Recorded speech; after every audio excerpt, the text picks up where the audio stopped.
Las personas en situación de calle representan un fenómeno urbano mundial, donde la indigencia, las enfermedades mentales, la violencia familiar, la precarización del trabajo, las adicciones y el abandono del estado de bienestar son el común denominador.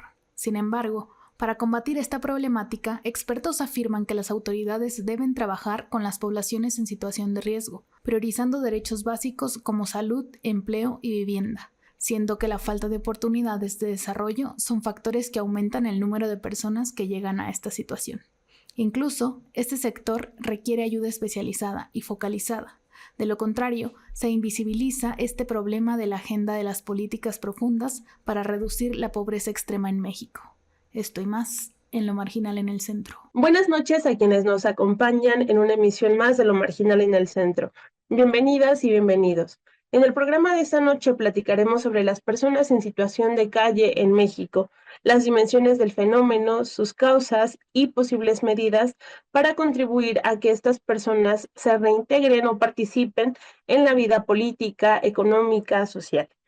Para hablar sobre estas cuestiones me acompaña el doctor Ángel Mundo López, quien es doctor en Ciencias Políticas por la Universidad Autónoma Metropolitana, profesor en el Departamento de Política y Cultura de esta misma casa de estudios y coautor del libro El reciente proceso de planeación de desarrollo en la Ciudad de México, Derechos Humanos, Participación y Política Social, publicado en 2024 por la Universidad Autónoma Metropolitana.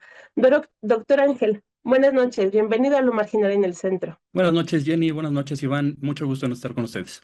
A nosotros se suma Iván Alexis Roldán Mendoza, quien es licenciado en Economía por la Universidad Nacional Autónoma de México, maestro en Estudios Urbanos por el Colegio de México y coordinador de la Estrategia de Transición entre la Calle y el Hogar en la Secretaría de Bienestar e Igualdad Social de la Ciudad de México. Alexis, muchas gracias por aceptar nuestra invitación. Bienvenido. Muchas gracias y buenas noches, Jenny, buenas noches, Ángel, y buenas noches a todos. Entonces, comencemos con la charla de esta noche. Y quisiera comenzarla con una distinción terminológica, si les parece bien, porque en el uso cotidiano llamamos indigente a una persona que no tiene hogar. Sin embargo, en el estudio especializado de este fenómeno y otros que orbitan a su alrededor, no es lo mismo la indigencia y la situación de calle. Entonces, quisiera preguntarte, Iván, ¿cuál es la diferencia entre una persona indigente y una persona en situación de calle y por qué es importante diferenciarlos? Principalmente, o sea, la diferencia viene incluso de una cuestión de derechos humanos. De hecho, en los años recientes, fácil, unos 10 años, los informes de derechos humanos son los que han marcado pauta de cómo definir el fenómeno.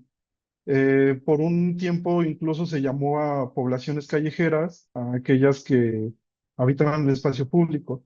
Sin embargo, hay una cuestión compleja en cómo definirlo. Por ejemplo, poblaciones callejeras puede ser muy amplio, también implica niños que trabajan en calle, algunas otras personas como comercio informal que también están habitando en calle. El último informe de derechos humanos de 2023 ya lo establece como personas en situación de calle, bajo el aspecto y el entendido que realizan todas sus actividades de sobrevivencia en el espacio público. En ese aspecto, o en los estudios que hablan sobre personas en situación de calle, el término de indigencia también se ha dejado de usar, principalmente porque tomó una connotación negativa. Ya era un señalamiento de alguien llamarlo indigente.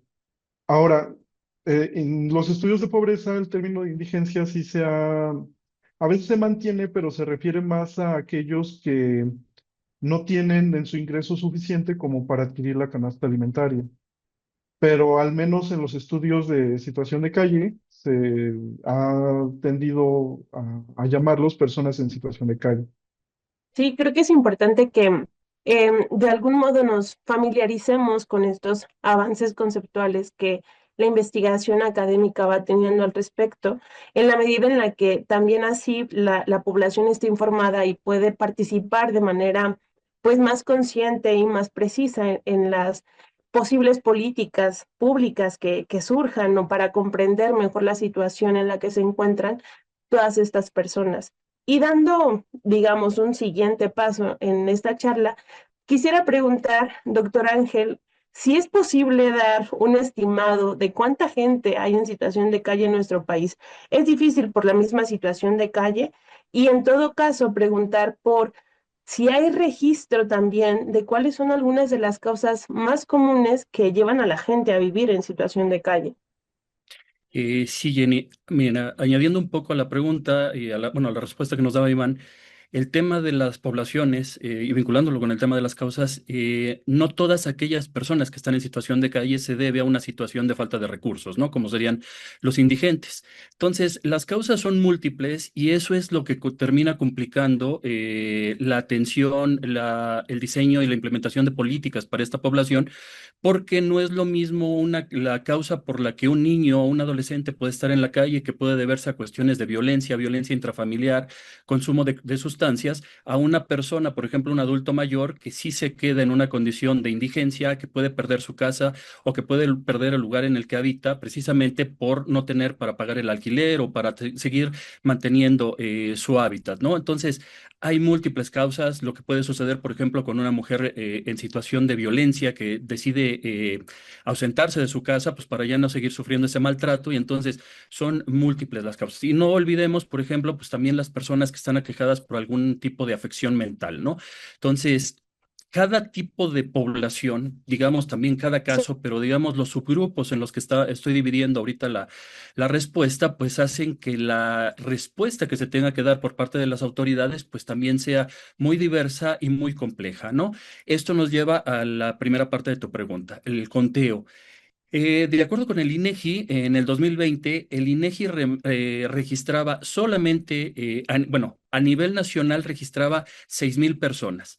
El gran problema que tengo yo aquí con las cifras es precisamente que, por ejemplo, en la Ciudad de México, los conteos que ha hecho la Secretaría de Bienestar muestran que en 2019-2020 había 932 y ya para 2023-2024 tenemos 1,124, es decir, el número está subiendo.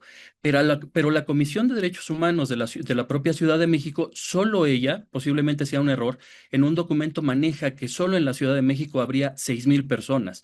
Entonces, hay ahí una completa ambigüedad en torno a las cifras y esto hace que sea mucho más difícil. ¿Por qué? Pues porque también no se encuentran concentradas en algunos puntos. Claro, hay una mayor aglomeración por puntos de la ciudad, particularmente, por ejemplo, en la alcaldía de Cuauhtémoc, pero pues al estar desperdigados por todo el territorio, pues esto hace que se complique tanto el conteo, la identificación y por ende la posibilidad de hacer un diagnóstico que permita ofrecer alternativas mucho más certeras para responder a los intereses de estas distintas poblaciones, ¿no? Entonces, es la gran dificultad que tenemos, la necesidad de hacer diagnósticos precisamente para elaborar políticas públicas mucho más pertinentes, y entonces esto complica muchísimo la atención para estas personas.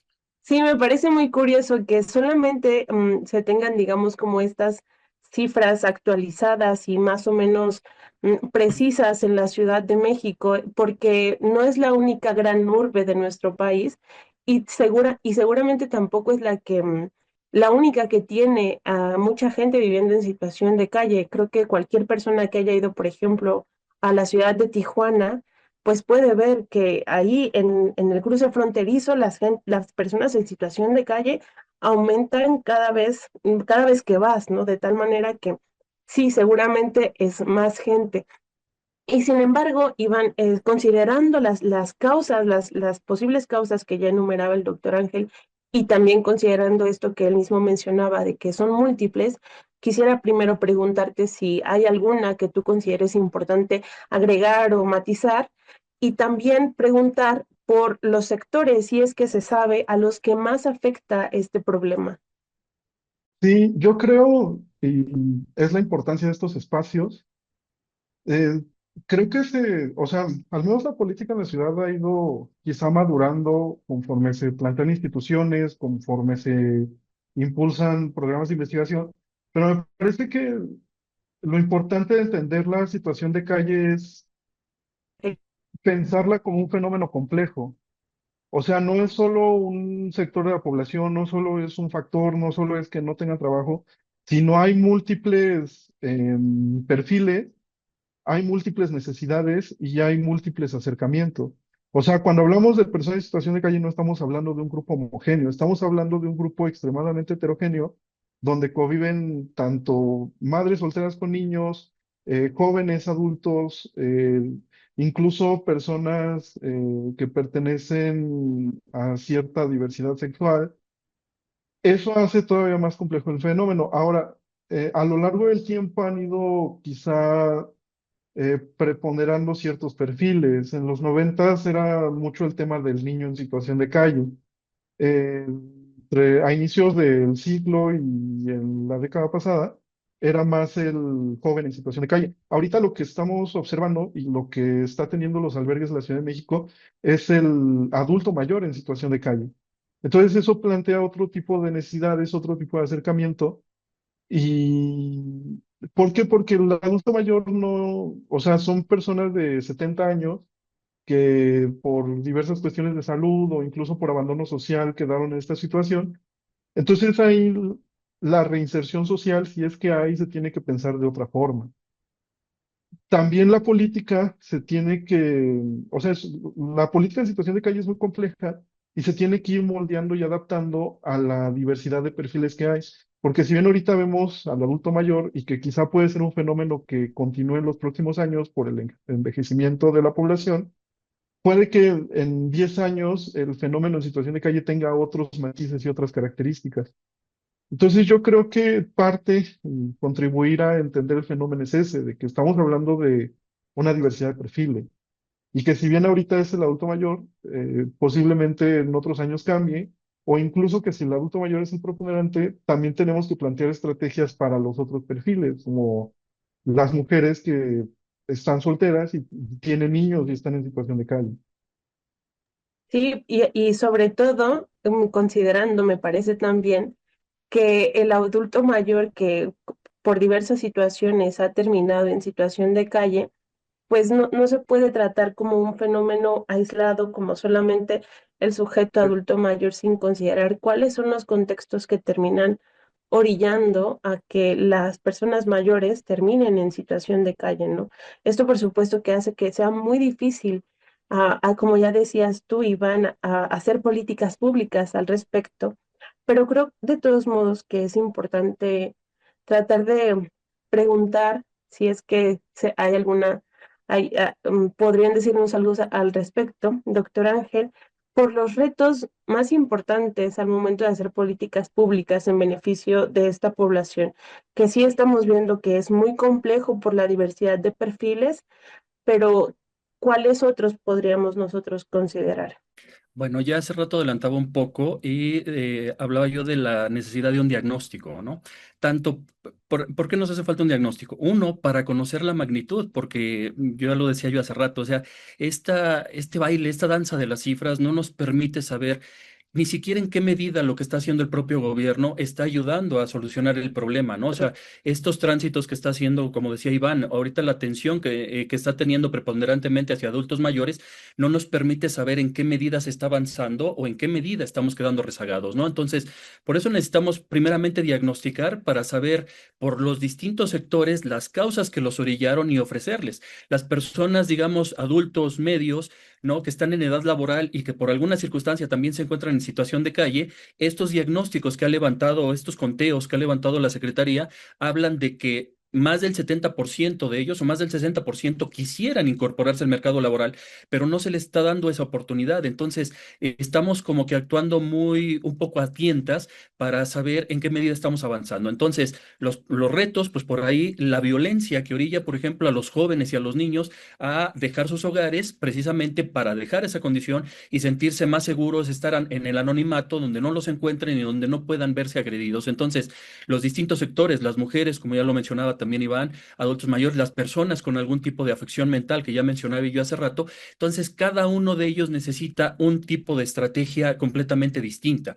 Entonces, de nada sirve, por ejemplo, lo que está haciendo, o sirve de muy poco, la asesoría jurídica que brinda la Secretaría del Bienestar cuando se trata de una persona con algún tipo de padecimiento mental, ¿no? O sea, esta persona no necesita eso, sino otro tipo de atención, otro tipo de cuidados. Entonces, estos retos se multiplican, se diversifican en la medida en la que cada población o cada grupo, niños, jóvenes, adolescentes, mujeres, personas de la diversidad, que también ya mencionaba Iván, adultos mayores, personas adultas, necesitan un tipo de atención distinta, capacitación para el trabajo, oportunidades para el trabajo, ¿no? Oportunidades educativas también. Entonces, no puedo decir que el gobierno no esté haciendo nada. El gran problema es que esta diversidad y esta magnitud de situaciones hace que esa acción no nos permita saber en qué medida estamos actuando, en qué medida estamos resolviendo el problema y en qué medida es el reto que tenemos todavía por delante como sociedad. Sí, por supuesto. Y me parece curioso que también en muchas ocasiones parece que quienes atienden de forma más directa a la población en situación de calle son más bien colectivos, asociaciones civiles, porque el aparato del gobierno en muchas ocasiones aparece de forma muy burocrática y es difícil saber a qué instancia asistir cuando, como decía ya usted, doctor, se da la asesoría, pero pues eso no fue lo que te llevó a ti a estar en situación de calle, o ese no es el problema, no es una solución para tu problema. Por supuesto que eso también lo hace muy difícil.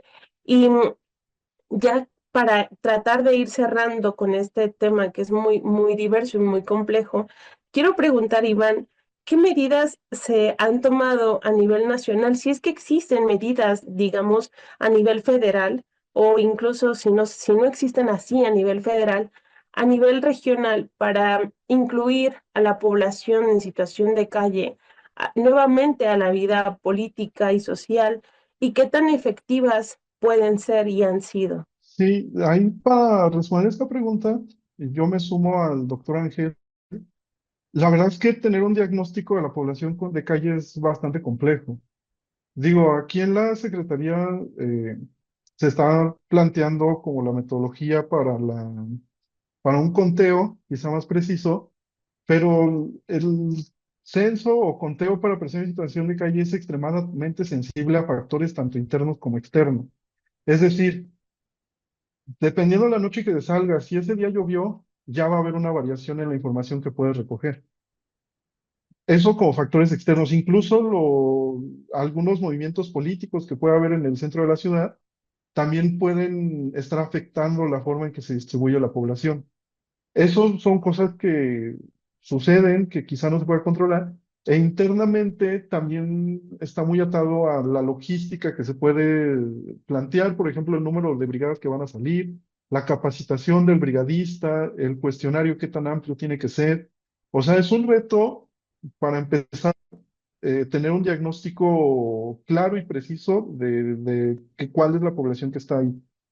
¿Por qué? Porque como bien dice el doctor Ángel, a partir de ese diagnóstico se pueden plantear estrategias de cómo atender a cada grupo poblacional. Y yo creo que ahí está el reto del avance y de la superación de la política.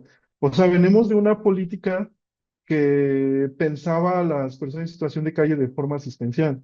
Es decir, darles albergue, que está la red de albergues de la Ciudad de México, darles, gestiónales trabajo, gestiónales, darles alimento, y de alguna forma la persona tiene que ir avanzando hacia un proceso de reinserción social. Pero esa forma quizá lineal de verlo, de que solo les hace falta esto, esto y esto, es también lo que quizá dificulta que el problema se vaya superando. Ahorita, o lo último que se está trabajando, pues es el protocolo de 2020 del Instituto de Atención a Poblaciones Prioritarias, el cual también se ve un poco rebasado por la diversidad de perfiles. Hay estrategias de atención de caso por caso, sin embargo, esos también se ven rebasados, y es que el rebasar los servicios va acompañado de subestimar el fenómeno.